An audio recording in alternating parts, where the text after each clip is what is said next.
I'm sorry, I was intending to be there in person, but I have back-to-back projects at work going on, so this was a little easier for me tonight, but eventually I'll see you all in 3D again, hopefully soon.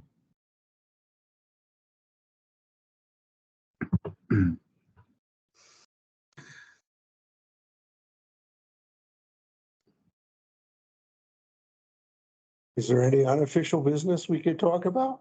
Well, recording started, so we can talk about the things that don't need to be voted on at this point. I think we should probably quickly go over last night a little bit, because that should frame tonight. And it's just, if you're okay with it, I'm happy to start that conversation.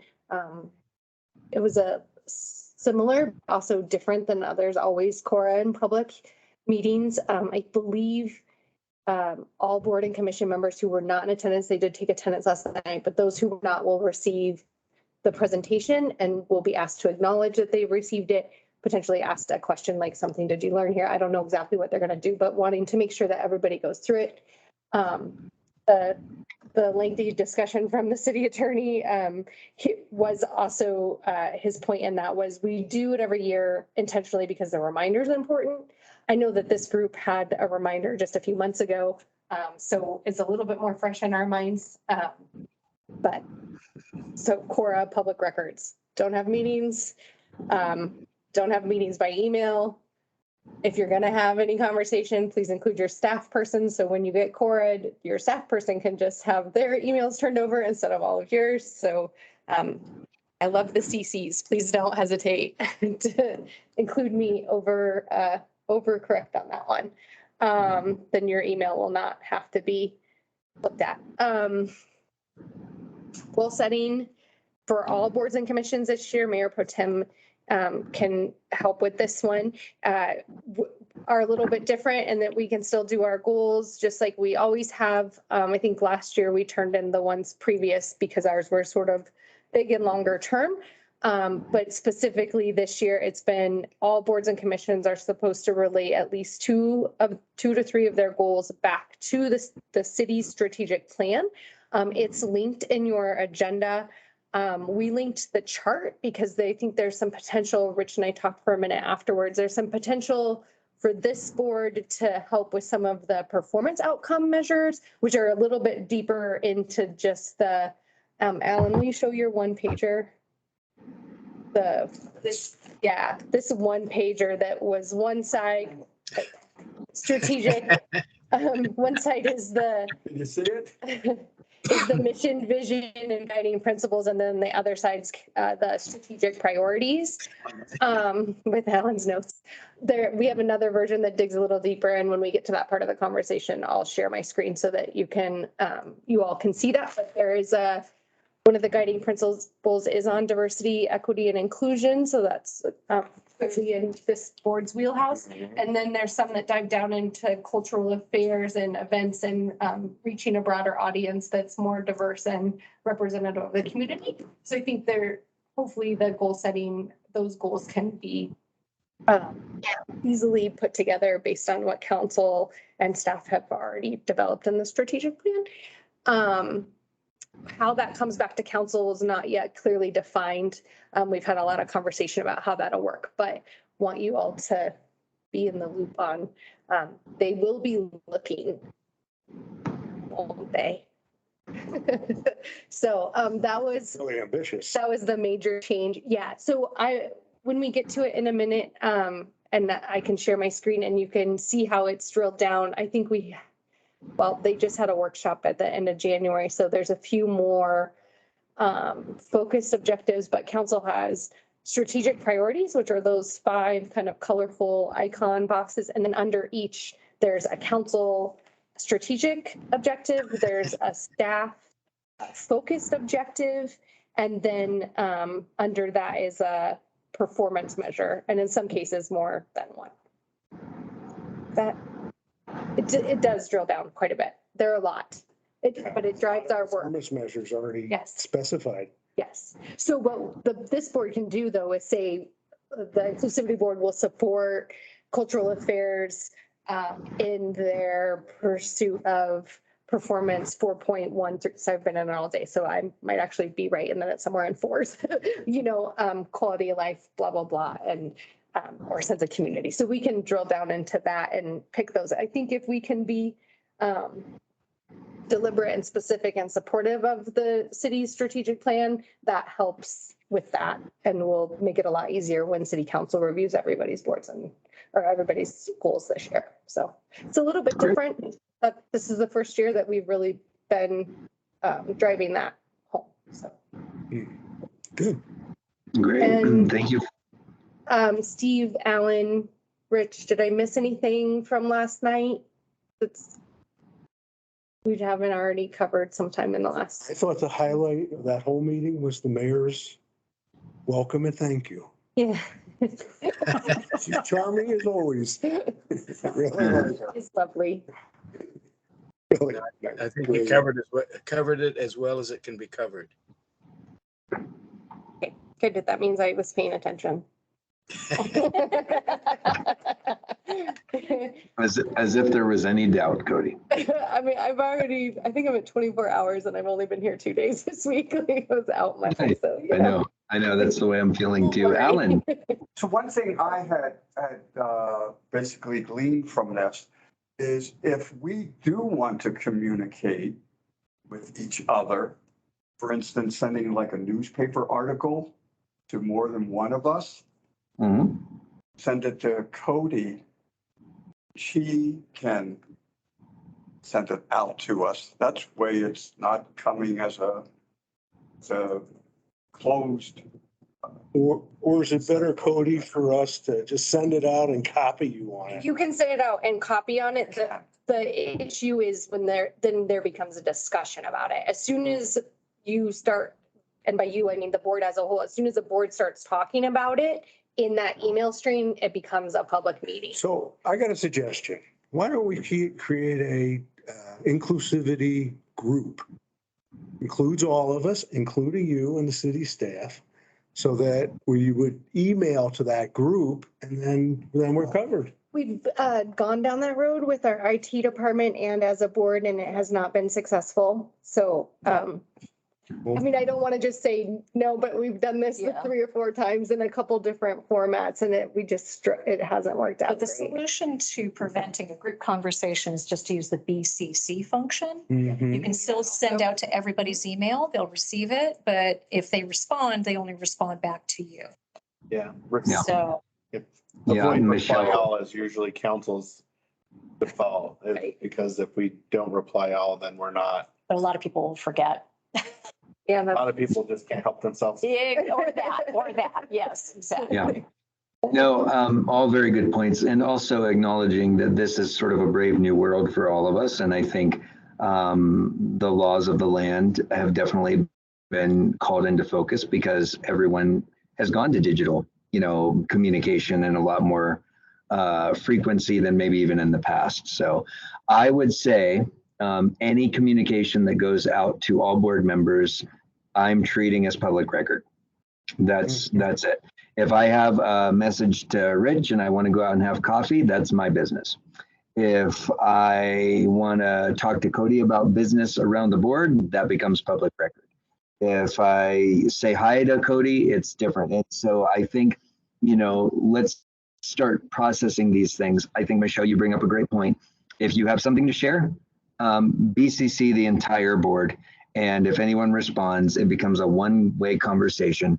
Although there's no guarantee that that's not going to be public, because if something is initiated in an official capacity and other people get a hold of it, there probably could be challenges, correct me if I'm wrong, Cody, that would suggest that individualized conversations could be public record too.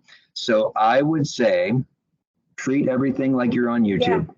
Yeah. Any conversation any of us have is open to Colorado Open Records Act. So written, any of that, text messages, video, whatever. The public meeting part is the slightly different, and that's when there's two or more of you having a conversation. Yeah, very routinely when things are core from a council perspective, it's like a blanket, like I want any emails from Mayor Pro Tem DeMott to anybody about this subject. And they'll, you know, and sometimes and that actually gets into sometimes why it costs money, because like some of those asks could take, you know, 10, 20 hours for somebody to go track it down. But that really is pretty routine, to Cody's point, that people ask for specific in between people communication. And if it's subject matter is what you guys do, then it would be subject to quorum. Great. Any questions about that before we kick off official business? Yeah, I think the bottom line is we need to be scrupulous about it in the interest of transparent government. We are a board of the city of Westminster. And so we just need to be really scrupulous. And if we're using our personal emails for council business, then our personal emails are subject to search and release. So just send everything to Cody. Yeah, that's right. Cody can handle it. Oh, poor Yeah. Cody. Yeah. Yeah. And I'm of the mindset that if you have a question about, you know, if this is going to be sent out and if it should become public record, then don't send it. You know, I mean, of the mindset that, you know, everything we do has always been in the spirit of transparency. I always assume that whenever I'm doing business on behalf of this board, that it is going to be seen by more people than I sent it to. So I think that's just a good standard of practice for all of us, and to continue to think about that. And it does become a little challenging, right? Because you as a resident of Westminster have individual rights as a person who is a resident. And that's where we got into the great name tag debate of the, you know, early to like 2020s around when do I wear my name tag? And so, and we can have more of those discussions. I think we just all have to be thoughtful around how we're presenting ourselves versus what business we're doing on behalf of the board. And I think that is good wisdom taken.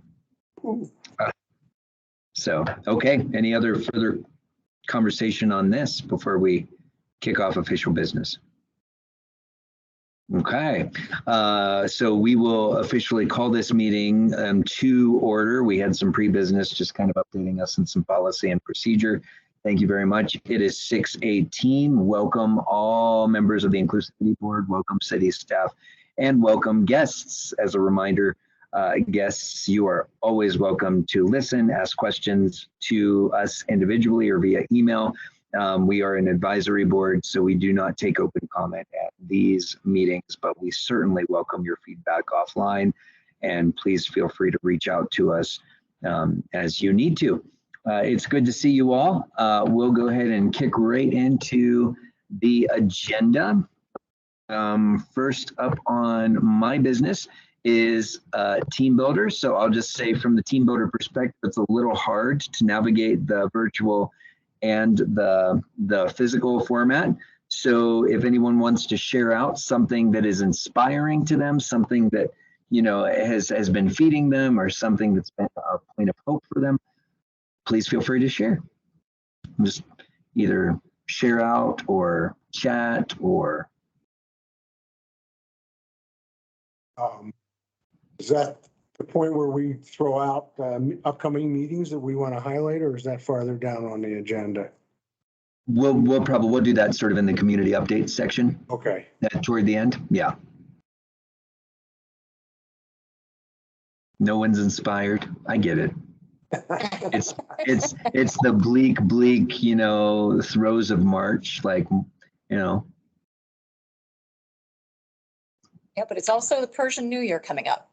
Yes, thank you. I was going to say St. Patty's Day next week. Yeah. It's International Women's Day. Thank you. That's Yep, right. it is. I Thank think you. I'll throw out something inspirational, Justin. I'm a regular swimmer, and I go down to the fitness center off of Irving. And I have found that that is probably one of the most diverse facilities that I've run into in the city of Westminster. Really great group of people, all age ranges, all ethnicities. And it's quite a resource when you think about it, what we're doing there as a city. We're really bringing people together who might not cross paths that often. That's fantastic. Thank you. Swim and fitness. Thank you. I will share something. I know that, there's students from a lot of different districts and things working on, and with the city on traffic boxes. Like they're looking at like doing an art wrap or a mural wrap around our traffic boxes in the area to make them a little bit more, presentable and more community oriented, as opposed to sort of the big sort of metallic boxes that are out there. So empowering student artists from, I think, both Adams and Jeffco portions of Westminster, I think is a pretty awesome thing. So that's inspiring, especially with young artists. And you all know that's one of my passion areas. So. All right. Well, if anything else comes up or you think of anything, please do not hesitate to share out. We always love to hear from you.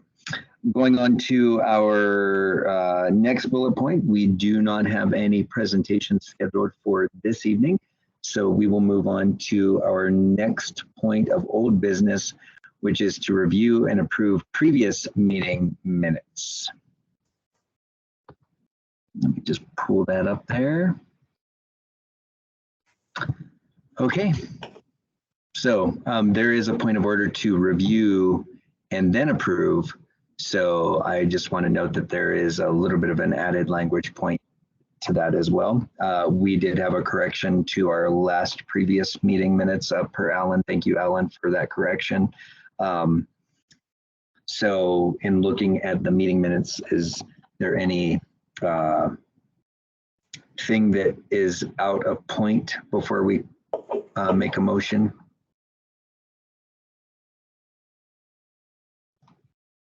I didn't really see anything. Okay. Okay, so we will move on to calling for a motion to approve the meeting minutes from February of 2023. So move.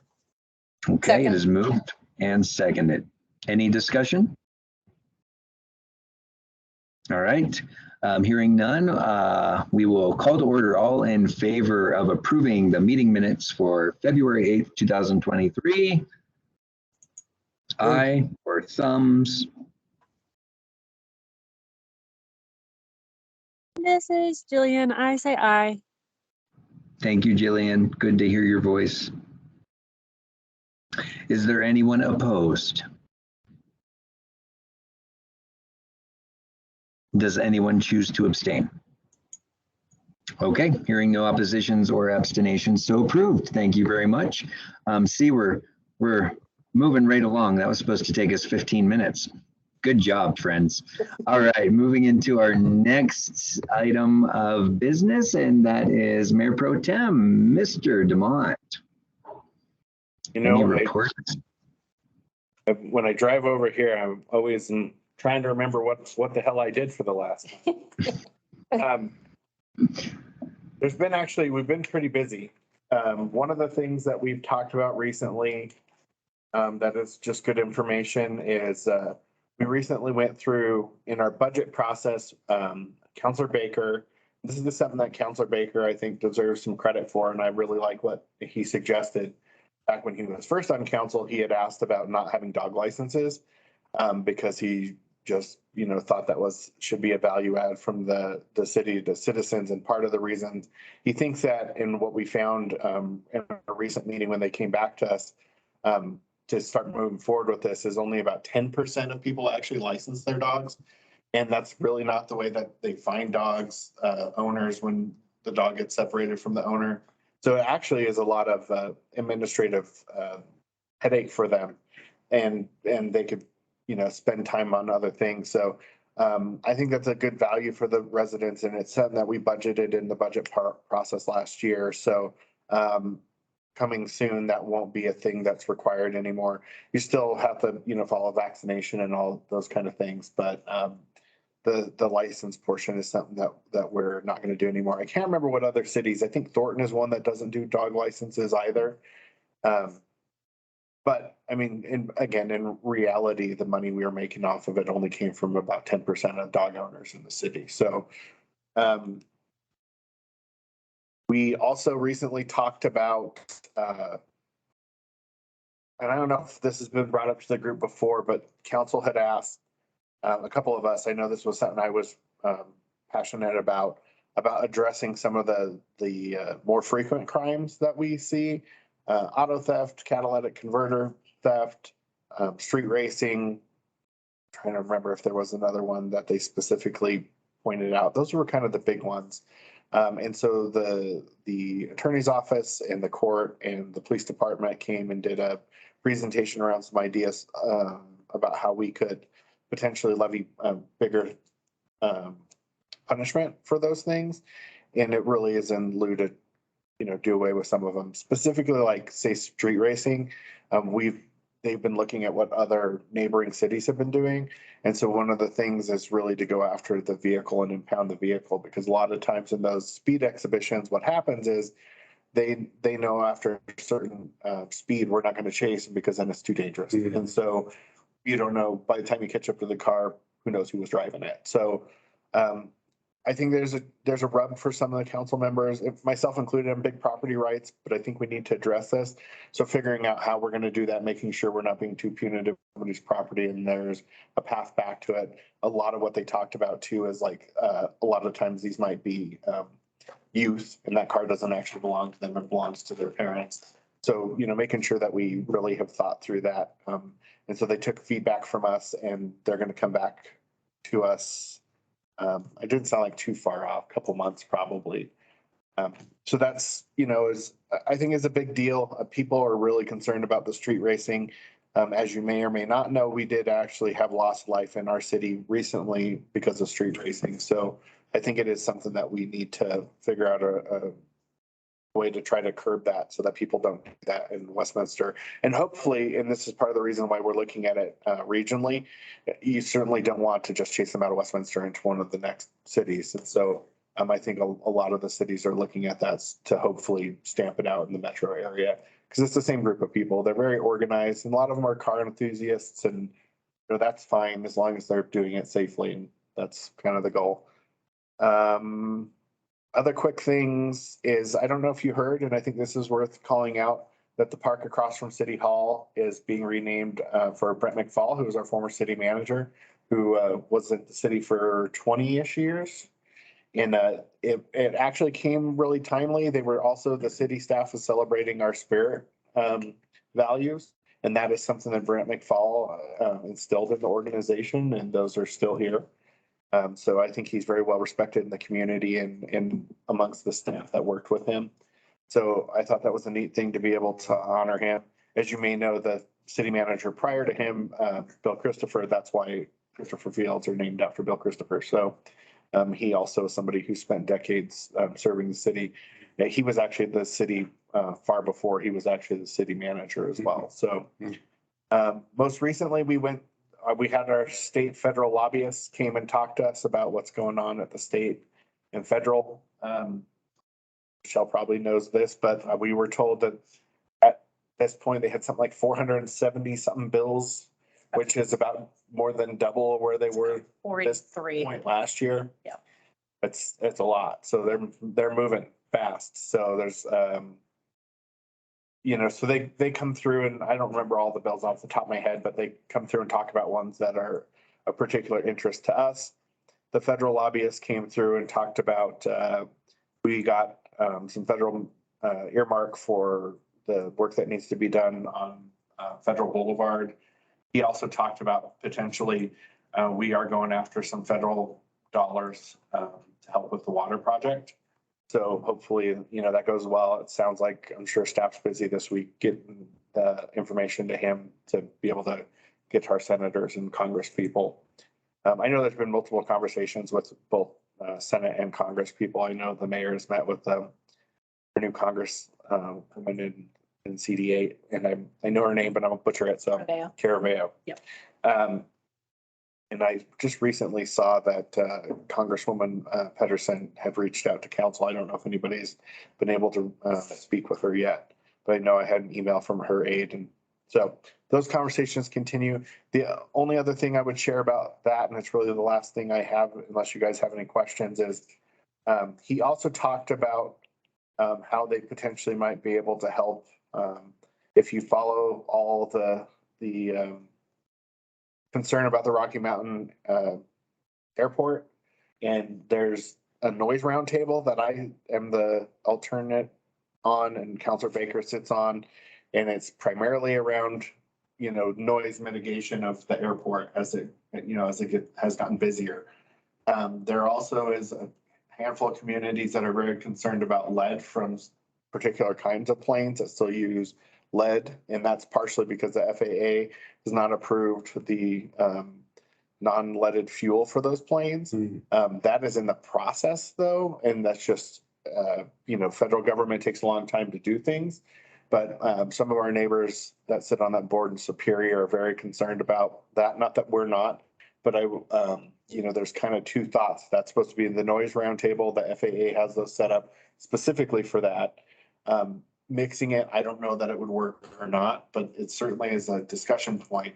Westminster specifically has asked staff to go all the other avenues to look at, CDPHE, the partners who would actually look at, the lead, and as well as talking to our federal partners. So our federal lobbyists did talk about that, and potentially the person who's supposed to be in charge of transportation, I think, is from Colorado, but I don't know. He was talking to whether or not they thought that person was going to get confirmed or not. And that's, Biden's appointee for that position. I can't remember the gentleman's name, but he thought that if that person is approved, that potentially could be helpful because they know Colorado very well for some reason. So Dave, is some of the noise mitigation strategies they're talking about related to the airport expanding or just its growth? Well, I mean, that's part of the concern where that comes from. But as far as tactics that they might use, a lot of it is like how they take off and land, and very technical ways about how they climb, and in things that I wouldn't be able to make recommendations on. But certainly the pilots understand it, and and the control towers do. It's complex because the authority really is with FAA. Yeah. And so we can make recommendations or complaints, and they may not listen to you, but that is the avenue in order to address those. I will say with the lead topic, one of the things that if you're interested in that topic that you can pay attention to is the chair is from Broomfield, and there's supposed to be quarterly meetings where each of the communities can get together and kind of have town hall kind of things. They're going to do one specifically on lead in Broomfield on April 14th, I think I said it was. It's the same night as the fire banquet. Let me tell you to make sure that I'm not, 13th is when it's going to be in Broomfield. Details are to come, but they just talked about that last week, that would be an opportunity because again, I don't know that it's going to necessarily land with that roundtable, but I do think that the communities that, have these smaller trainer planes flying over them that potentially could have lead exposure are interested, including, we have community members that are certainly concerned about it. And council wants to know whether or not we should be concerned, I guess is the best way that I would put it, and why we want to figure out how we exercise as many resources as we can, which I shared with that group this last week is, just because I don't know whether or not it's the right place for that conversation. Council certainly is trying to figure out what resources we have and partnerships we have so that we can try to address that and see if it is a potential threat to our residents. Good. So, I can't think of anything else that you guys didn't hear last time we met, because we had already went through the water plant last time, purchased the property. That continues. That's an ongoing thing. We should get funding recommendations, I think, is the next step in that process. Do you want to talk about the police chief? Oh, police chief, that should be done. They had the 5 finalists. And I know I saw some of you at the community open house. The next night there was an open house for the senior leadership team, and as well as city council. Most of city council was able to make that. It was very similar to what you saw in the public, but it was a little bit more intimate. We got to have conversations. I know most of us let the candidates talk to the community at the community one, and because we knew we would have another bite at the apple. And I'm trying to remember, Cody would probably know better with that process in the next couple of weeks. He hopes to be pretty well moved along with that process, correct? Yeah, I think they're hoping to make an announcement in the next week or so. They, obviously when you make an offer or have you, there's still the conversations and the background people. But they, I think they went through 11 different panels and workshops and meetings. So it was. I think they even had like a mock press conference. And a community meeting. They had a mock community meeting too. Miguel was one of the community members that was on the community panel. Other people we know, Whitney from Growing Home, Amy from the Hmong community. There were I think Debbie Teeter's husband, I'm sorry, I don't know his Bill. yeah, joined. So a number of community members sat on that panel. It was pretty robust. But I think Barbara calls it vigorous, maybe something like that. Like it was the most robust panel. Or I would give a lot of credit to Mark and his team and the team that has done that, because when we started talking with the recruiting group, they were saying we probably wouldn't have somebody till summer. So the fact that we're pretty close to being able to make an offer and move forward, I think it just goes to show the weight that they put into it, because they also, to Cody's point, didn't cut any corners. It was a pretty rigorous process that they went through. It's city manager's final decision, right? City manager is his final decision. Mhm. The reorg stuff is something worth maybe sharing. That Mark has done, Manager Freitag has done some shifting in some of the organization as far as like who's under what deputy. And one of the changes he made is the police department actually sits directly under Mark now. And that actually historically for a long time was how Westminster was, up until probably the last 5 or 6 years, probably. And longer before I got here, it had changed. So maybe 8 8 years. years. It's how many city governments are moving is to have their police chief reporting directly to their city manager. And that's a big job. So having the city manager have that direct line, and there's no in between when it comes to important police things, I think is good. Yeah. So I was glad actually to see that he made that recommendation, and wasn't city council's, that's his rodeo, but I like the move personally. All right, thank you. Oh, go ahead. I was gonna say, did we lose you? No, I was just wanted to make sure I didn't interrupt. So thank you, Mayor Pro Tem. It sounds like you had a little bit of a challenge around your aerodynamic engineering, knowledge as you start talking about airports. And that's not my world. Well, we appreciate your representation for sure. Are there any questions or comments for Mayor Pro Tem?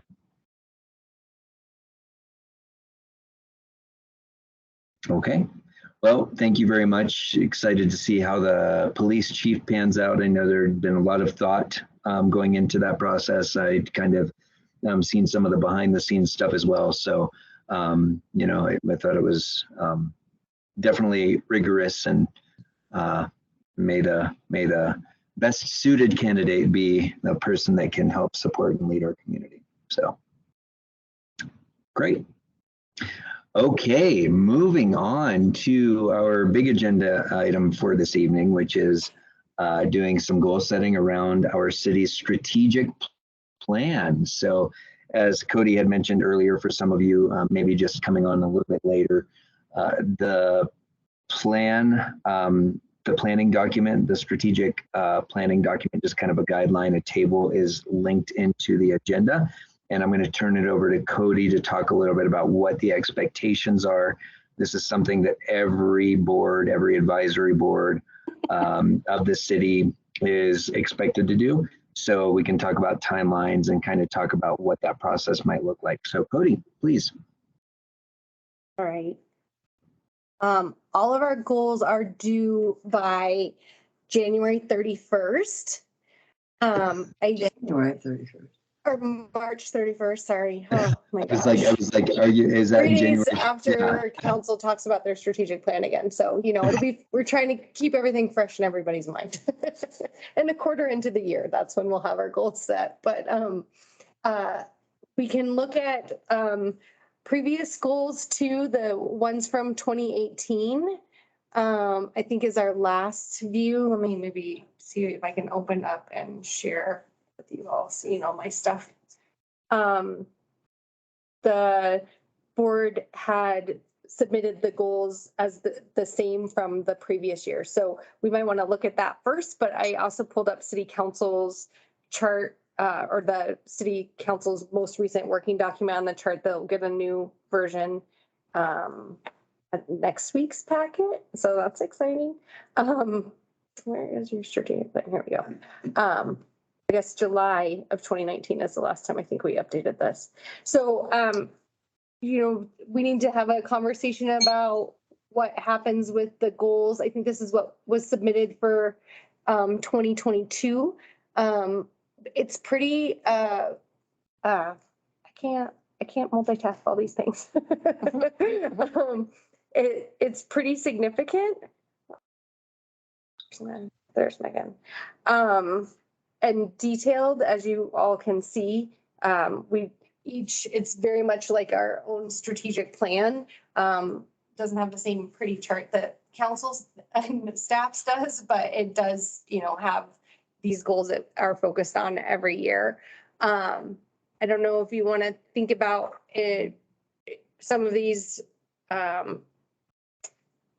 being updated and maybe more concise. I know some boards have just a couple that are just a goal for the year, and this board has always had objectives. If we want to tighten things up so that's a more simple document, or if you want to expand on things, how you want to do that, it's yours.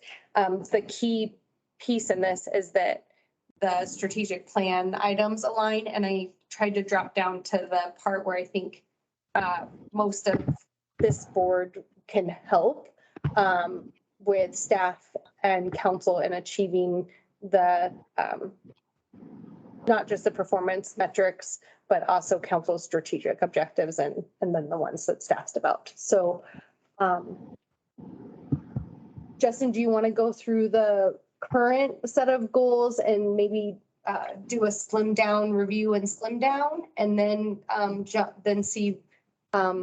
look at the strategic plan for the city and see what might be able to as a complement or sort of inherent in inclusivity board's goals. Does that make the most sense? Yeah. Yeah. So, I mean, in looking at the document that you had linked, and thank you for that, Cody, it looks like, really priorities 2, 3, and 4 are sort of the key areas of which of course, inclusion and diversity will touch every area, but explicitly, it looked like those priority areas as designated by the city would definitely be where we could align pretty succinctly to some of the work we've already articulated. I guess the question I would have, as we just before we make any kind of discussion about process, Mayor Pro Tem, I'm just wondering, based on the strategic planning from this year versus years past, what do you think the biggest change, or what do you think the biggest shift has been specifically around issues of diversity and inclusion from the strategic plan at the city level? What shifts or changes or focus points do you feel have come up or have maybe been modified since the previous iteration of this plan? I don't know that I would say that there were like changes or shifts on that specific topic. I think more just in general, the biggest difference between this strategic plan and the ones that I've seen, in my first 4 years before this 5th year is more around it being very specific and being able to actually attach goals that are measurable and achievable to it. So we really, I think that trying to think of the name of the facilitation group. Very done. Yeah, very done. They've done a very, very good job in helping us craft a strategic plan that allows us to do that so that we, know things that we can go after and be able to actually attach goals that actually move the needle in these areas. And so I think to your point about, inclusivity really is important across everything that we do. That makes it, I think, a little bit more difficult to say, how can you guys help us move the needle on like specific goals? Because I'm very much like you as far as like, even I think it makes it difficult when you're looking at like saying selecting boards and stuff. Like you don't want to put all the diversity into the inclusivity board, frankly, because we want diversity across the decision-making bodies of the city. So I don't know if that helps or muddies it more, but I mean, that's from my perspective, what's really been different about this plan versus prior plans is I just feel like it's a lot easier for us to say, okay, here's an area where we need to have some goals in order to achieve, these areas. It's easier outside of diversity, say like with the water and stuff, like one of the goals was, to get the plant moving, or there's very specific goals around public safety that are, very measurable and easy to achieve. Well, and I think for staff, especially who report back to council, having an ability to say this really is complete. We said by this date this would happen, and then yes, here it is. Like it's really helped focus the effort and made staff accountable to what, because staff worked mostly on in those middle two columns. So I had staff in parentheses on the focus objectives. We heard from council what they wanted. Staff said, here's how we can do that. Council said, okay, good. And then we came back a third time with the performance measures, and this is how we'll measure it. And then again, council said, okay, good. And they just had a workshop into January. That's where the January 30th keeps coming up, where they talked about, they went over the council and the executive leadership team, each of these goals, objectives, where we are as an organization, and then added and adjusted to, correct course and tweak. So that's what's coming back to council on March 27th. There'll be a next week's packet. And I think to that point, that one of the good feedback that I've heard has really been from staff, that they have, like, I've got very positive feel from how they look at this and be able to really pinpoint those things and go after them. Right. Versus what does council mean by that? And I think in the past, sometimes for all our good intentions, it wasn't something that they really could grab onto and say, okay, here's how we're going to chase after that. And I think that there's been given a lot of what I want to call it, a lot of room for staff to say, okay, we're going to now take that. We understand what you want to achieve and come back with those goals, like you were saying, to come back with things that actually fit for us. Right. So. Yeah.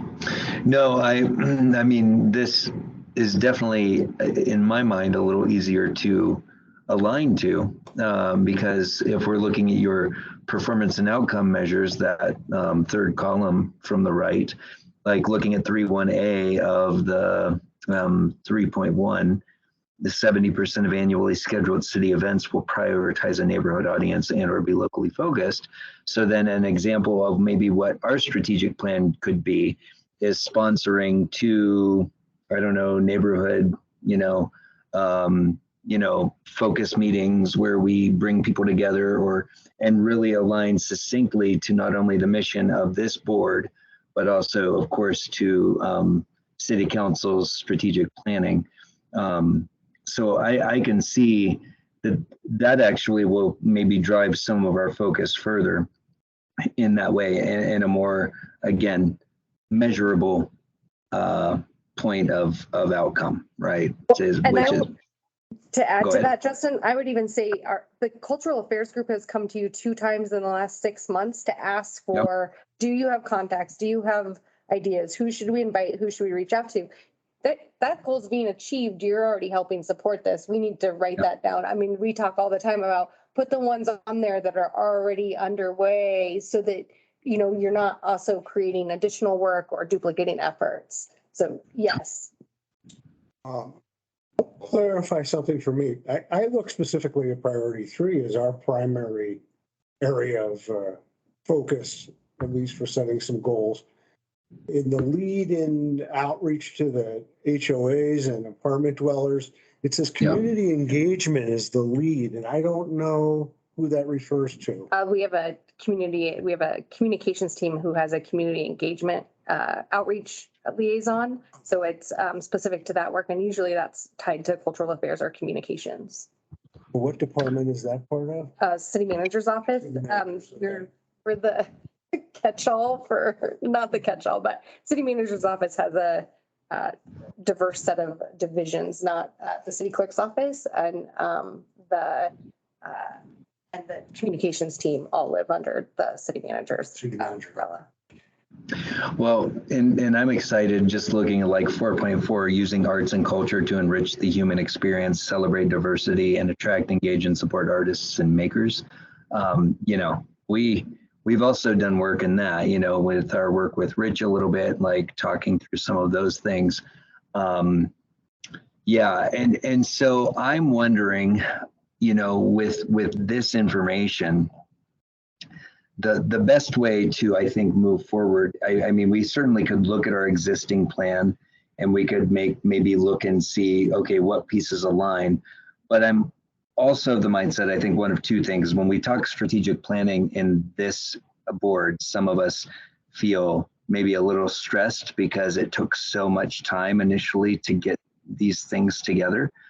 And with the clearly new format that's outlined here by the city, I mean, I wouldn't mind even going offline a little bit and, taking some time and almost like looking at our strategic plan and doing some careful cross analysis and determining what are our current misses, what are our current things that still are relevant, and even bringing a group of us together in sort of a working session. Because I mean, I'm just seeing a lot of possibilities, and I know we're trying to talk concept. We have a very tight deadline of March 31st, so we'd have to do this work in the next few weeks. But I would want to do this very thoughtfully and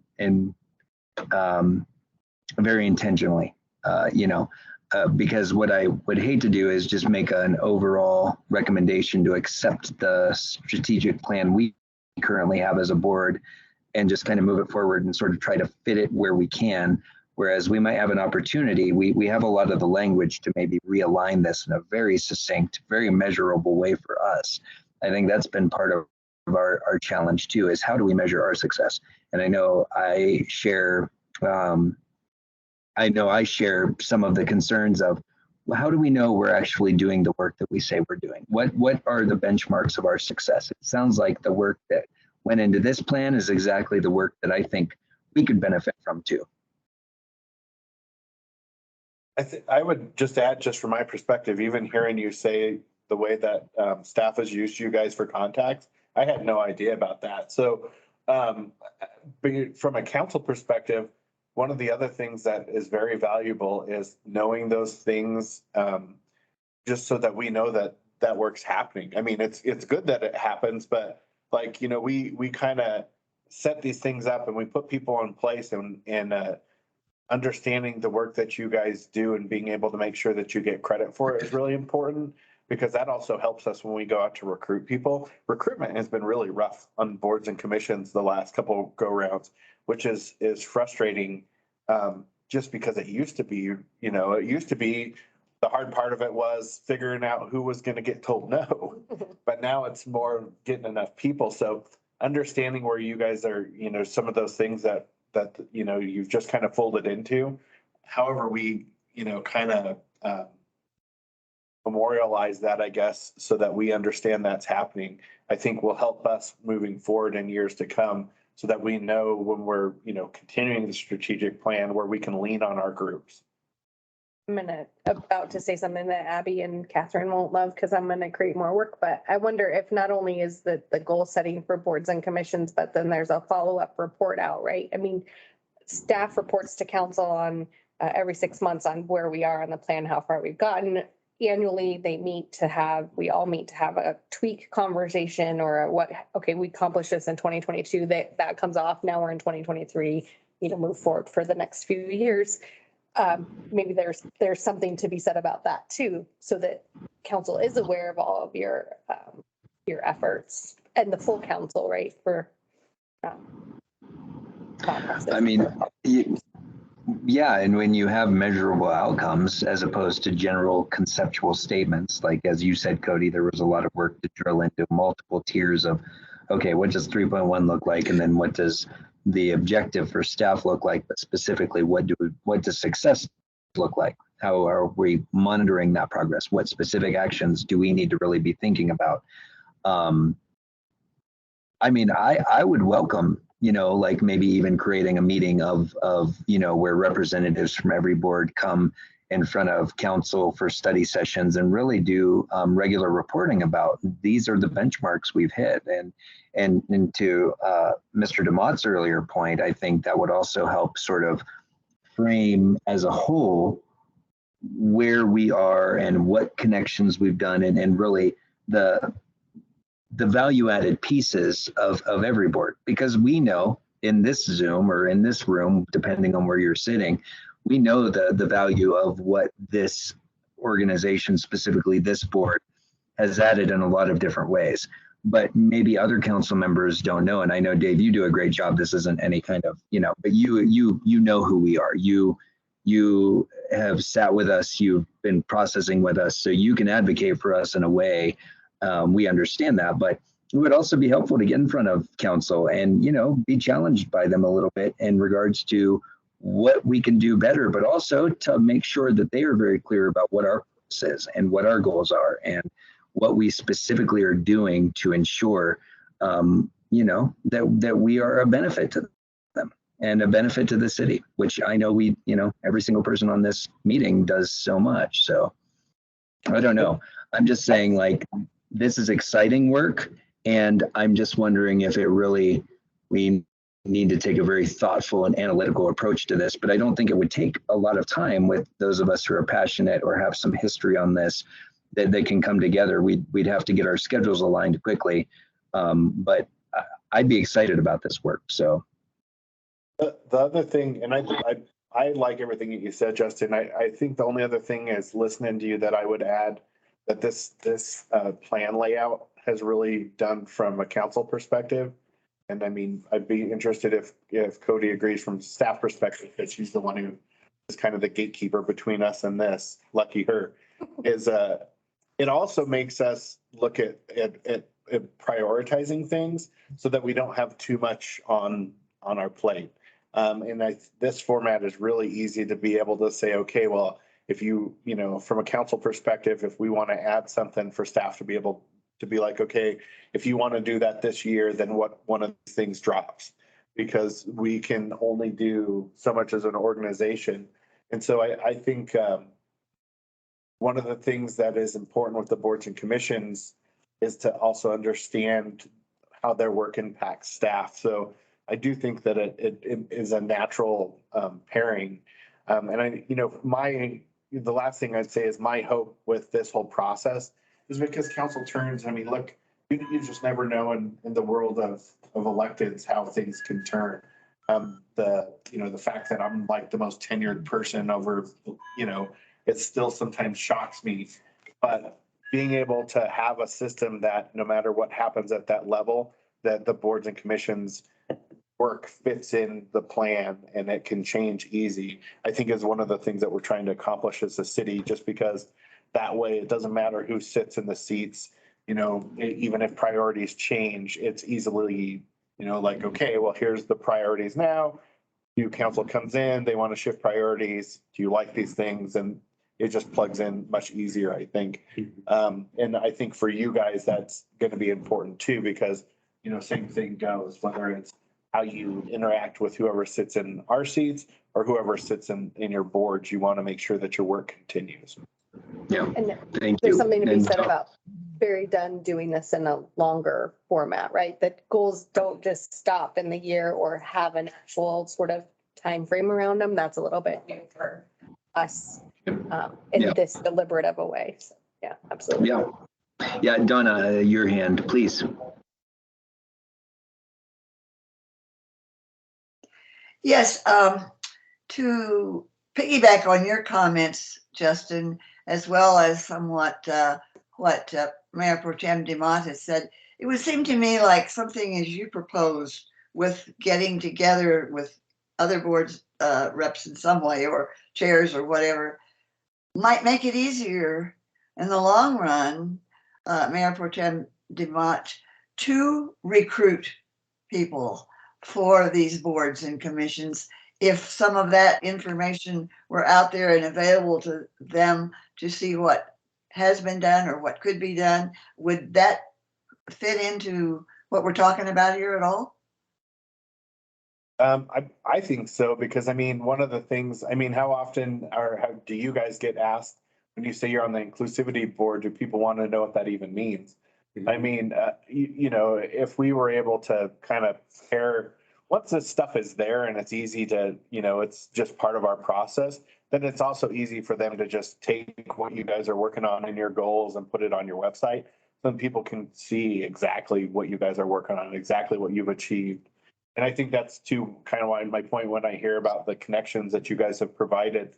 I think that that's important. Or like when you work on like the work that Miguel has done. I know it's not necessarily, it's kind of an offshoot of the board, but the work that Miguel has done with our police department, I think it's probably really valuable to the community to understand that is something that our organization values and that we went after, and you know, and how you guys have intersected with that. And so I absolutely would think that that would be a value add, and it would help us recruit, because I think over the years, one of the things that I have heard where the city loses people, not necessarily from this board, but other boards and potentially this board. I haven't heard anybody specifically say this board, so maybe you guys have, but where they feel like, oh, we're just not making any difference. So I go sit in these meetings and we're not doing anything. And I think people get frustrated at that. So I also think that probably would be helpful, you know, because in these kind of roles, whether it's council or boards, sometimes you get tied up into that one thing that you're really passionate about, and you forget about all the other progress that you've made as a group. So, you know, sometimes that might be good for you as a group to be able to look back and say, hey, look what we did last year. Yeah, thank you, Donna, for that question. Other thoughts, other comments? Rich, please. Yeah, in looking at you know, some of the goals and objectives earlier, you know, one of the things that I think might need to be defined a little more specifically is what do we mean by culture? Do we mean culture in the sense of an ethnic way of doing things and seeing the world? Or are we talking about the arts? That term is used for both in both of those areas. It occurs to me that the arts are always part of an ethnic cultural worldview and activity as well. And so in looking at the various things that are happening in the city, there may be a way we can incorporate this as a goal. How do we incorporate the ethnic diversity into the other cultural activities that are defined by being in the arts? I hope I'm being clear. Yeah, but rather than just assuming it's going to be all white artists over 70, which sometimes it is. How do we reach out to other groups and incorporate the various approaches to art, whether it's music, dance, whatever, and not just assume that it's going to be what we've been doing. There's a beautiful, fairly small, but you're probably aware of the exhibit at the main library at the college that was put on by Museo de los Americas. I don't know how connected that is to the wider city. That's an example of an opportunity that really reflects some cultural diversity in our region.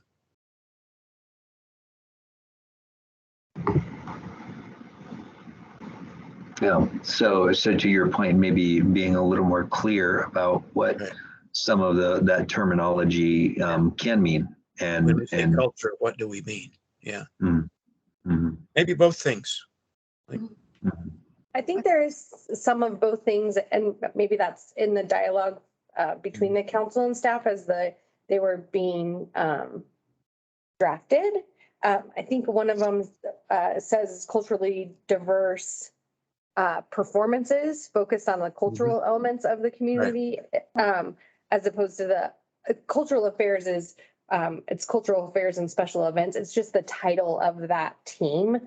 I'm sure at some point they've been called any number. I think they were marketing and special events at some point. So I would hate for the lead part to be the confusing part. I think what they're looking for is to be more inclusive of the diversity in our community. Is that your interpretation as well? Yeah, and I mean, if I'm to put it like to an actual event, we had what was the one they did down in trying to around the world fair or something. Yeah, and it had like different dance and music and different cultures. So it was like a crossover between both background and art, and I mean the whole gamut. And I think that's really what we're looking for. I mean, because to your point, Rich, those things are often intersect, right? If we're celebrating people's background, often it's their art, whether that's on the wall or music or dance. So it is, I think, in my mind, all encompassing.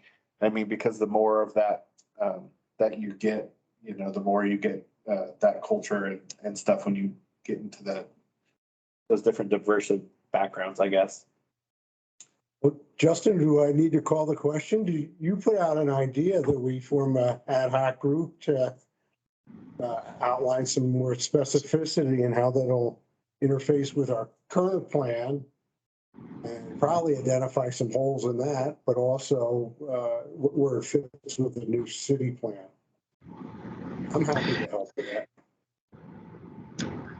Yeah, and first of all, thank you, and Steve, thank you very much. I think so. Are you calling forth the idea that we move to create a group of individuals who will work on this and kind of look to align this new plan with our old plan, and maybe present a draft to the Inclusivity Board as a whole? Sounds like a great motion. Do we have the time? That's the dilemma, because if it's all due by the end of March, we won't even have a board meeting by then, right? Well, I think one thing, that I know I could commit to specifically is, I have no problem like looking at the initial alignment. Actually, as I was looking through this, Cody, the new format just makes it, in my mind, so much easier to really look at the benchmarks of success and see where we could fit in. I mean, of course, when we bring more people to the table, we're better, all of us together, than one of us by ourselves, right? And thinking and perception and perspective. But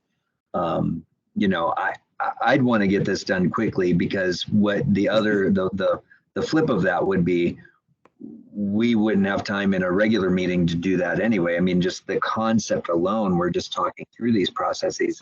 So I would say that, people that would really be willing to commit as early as next week, we'd have to set up a public, notice of meeting. We could do it either in a hybrid or together, whatever that looks like.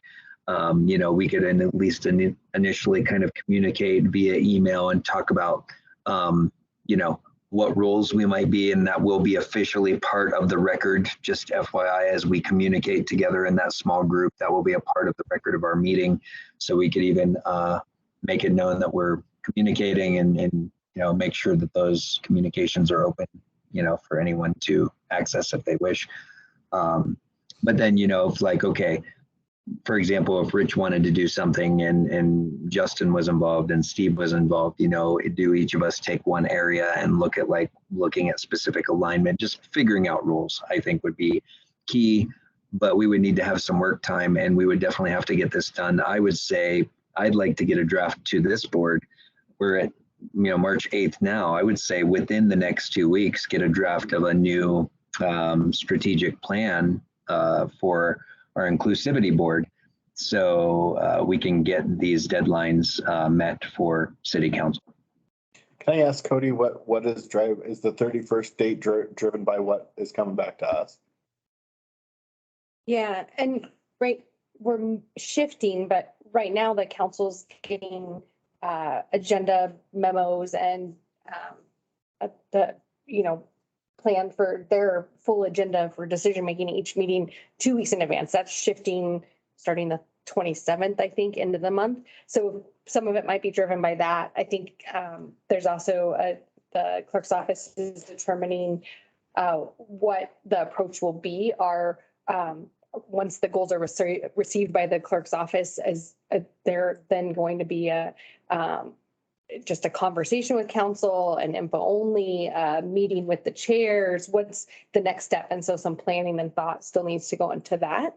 I think also we've learned as an organization that having a deadline too far out means people forget the conversation, and then you're sort of recreating something and taking more time. So I think some of it is the onboarding was last night. And so here's 3 weeks, let's get it moving. Also, I think there's sort of a assumption that you all are working toward the goals that you had from last year. And so adjusting is not as big of an undertaking for most probably of the board.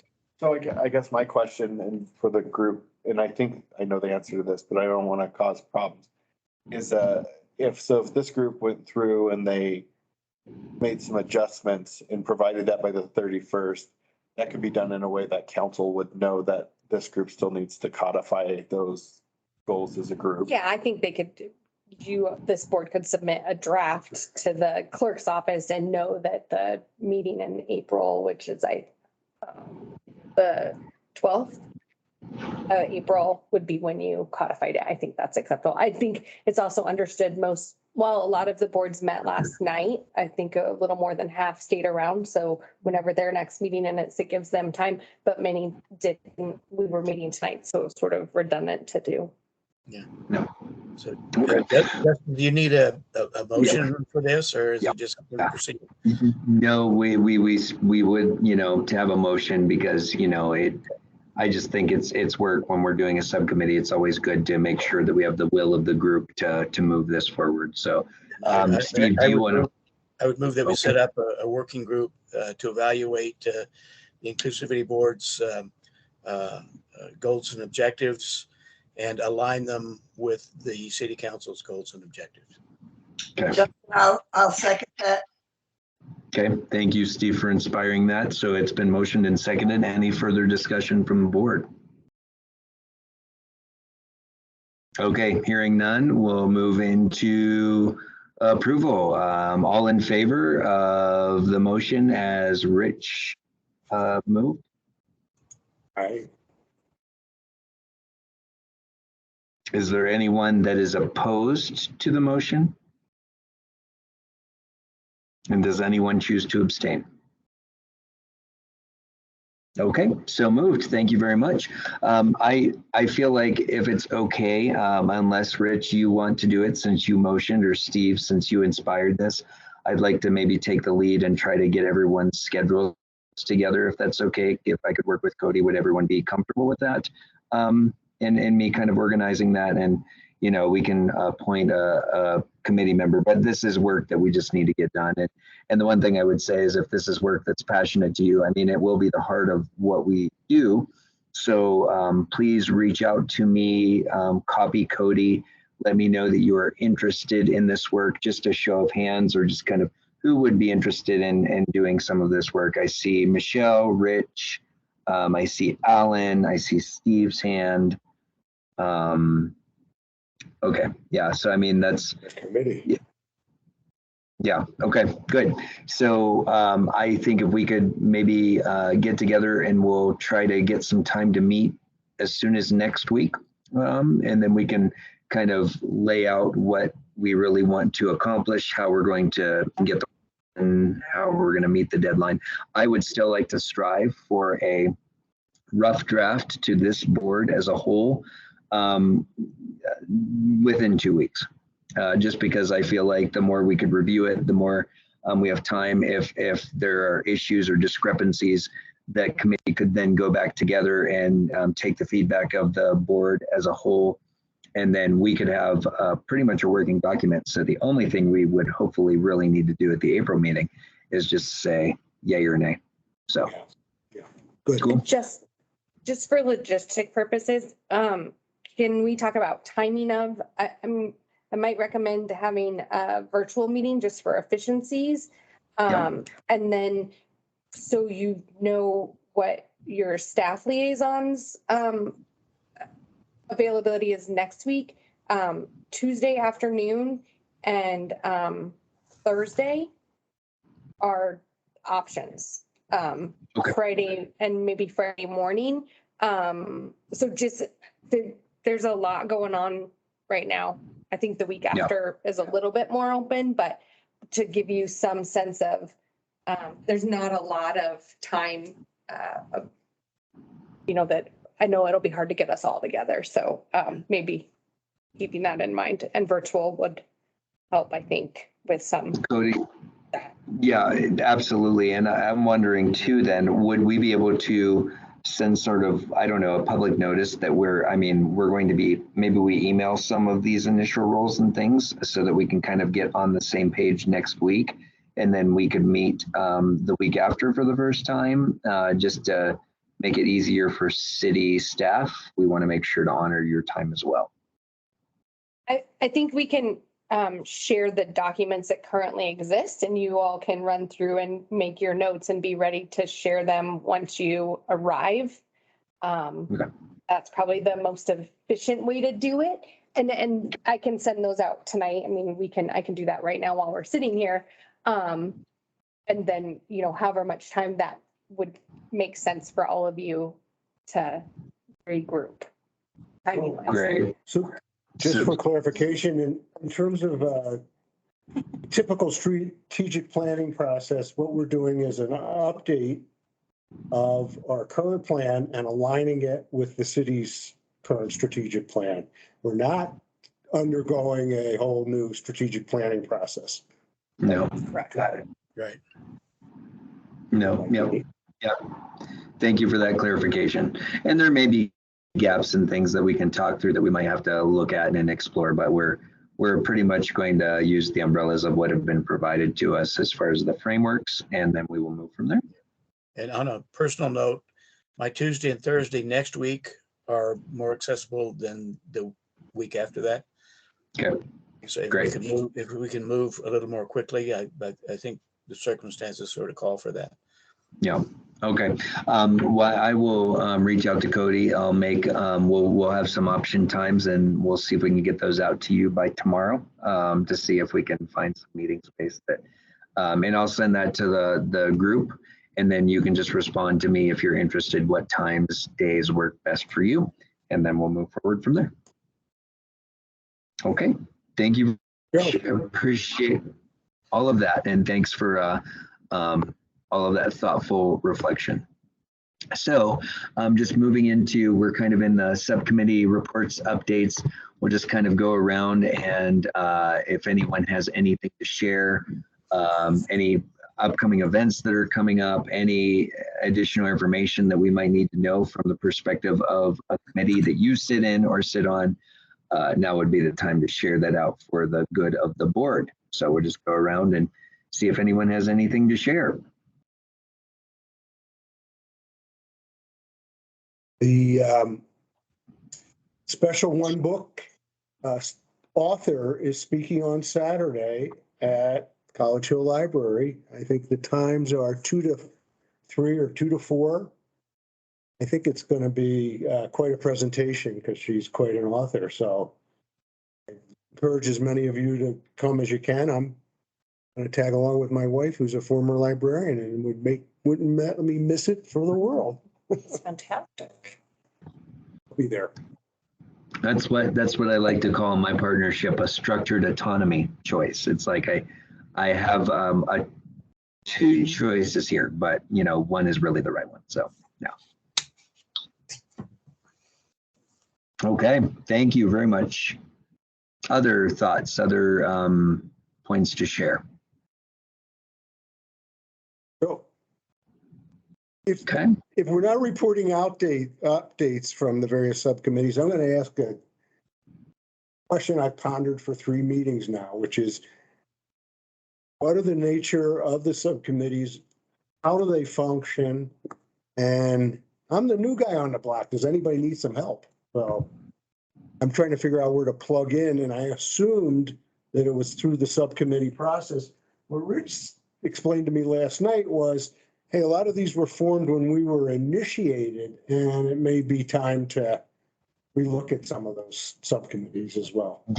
Yeah, you're absolutely right. And thank you for that. I was looking at the agenda today. I think there are just some standing items that we can probably relook at and re-explore. But yes, we certainly, Steve, you and I, we haven't really gotten a chance to touch base, but let's maybe you and I connect offline at some point in the next week or so, and we can sit down and talk through things, because I do think it's important to like really make sure that the agenda reflects kind of the work that we're currently doing. Some of that work we've had as standing items, and some of that work has actually involved people that are no longer on the board that are still on that list. So we will make sure that we are updating that. So yeah, I appreciate you bringing that up for a clarification point. We definitely need to revise that, but we'll talk offline. And if nothing else, when we connect about this meeting, maybe you and I can forge out some time, and we can go through that process. Great. Thanks, Justin. Thank you. All right. Anything else for the good of the board? I Yes. would just put my standing invite if you want to come to Policy and Pilsner and have a beer with me. The 21st, 6:30, Cocopelli. I can actually probably make this one. I'm excited.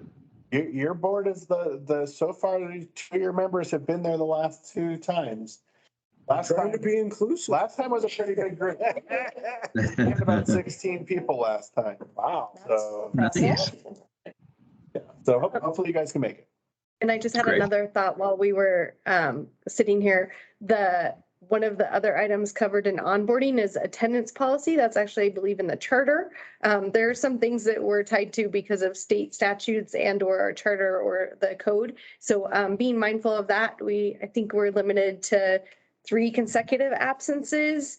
They need to be excused, but also if you miss something like a quarter of the meetings in a year, which is still that 3, you may be asked to give the space, open up the space for someone else. In our case, through the attrition, it creates more attrition, but or gets us closer to our number through attrition. But just something to be mindful of. I know it's different when somebody's not here because they're doing business that just happens to be scheduled at the same time it is related, but trying to be mindful of everybody's participation and engagement. It's really important. Yep. Thank you. Dave, is the Copacabana meeting next week or the 22nd? The 21st. 21st. It's always third Tuesday. I got it. Used to be 4th Tuesday, now it's 3rd Tuesday because I'm technically the planning commission person, although they don't ever want us to go to those. But so. Quasi judicial, Yeah. take communication, legal things. This time of year, Yeah. Cocopelli's has some really good extra food and beer that's not normally on there. So if you like stout, their stouts right now are delicious. All right. Thank you for that invite. All right. Anything else? Any final thoughts before we officially close business? All right. Hearing none, let it be known that it is 7:25. We will adjourn this meeting of the City Inclusivity Board, and we will meet next month, except for those of us on the subcommittee. We'll see you probably within the next week or so. Thank you all for your time, your energy, your passion, and everything you do to support inclusive practice within the City of Westminster. Thank you. Have a good night. And thank you all guests for coming in. We appreciate you as well. Thank you. Will you hit the